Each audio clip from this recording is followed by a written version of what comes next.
Banorja e Big Brother Kosova VIP 4 Alba Pollozhani ka të hequr sërish vëmendjen e publikut me një veprim të papritur ndaj Labinot Rexhës. Ngjarja ndodhi gjatë orëve të hershme të mëngjesit, të komentuar gjërësisht nga banorët brenda shtëpisë, por edhe nga djegësit e formatit në rrjetet sociale.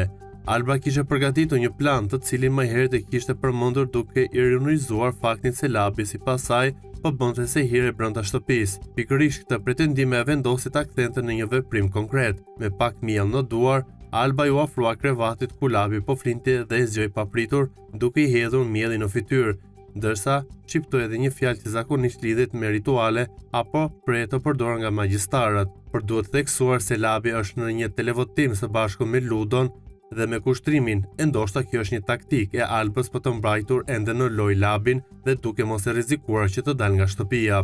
Situata ishte krejtësisht e papritur për Labinot Rexhën, i cili u zgjua i habitur dhe për disa çaste mbeti vetëm ashtu, duke shikuar Albën në fytyrë pa reaguar. Ky veprim ka nxitur reagime të ndryshme si brenda shtëpisë ashtu dhe jashtë saj.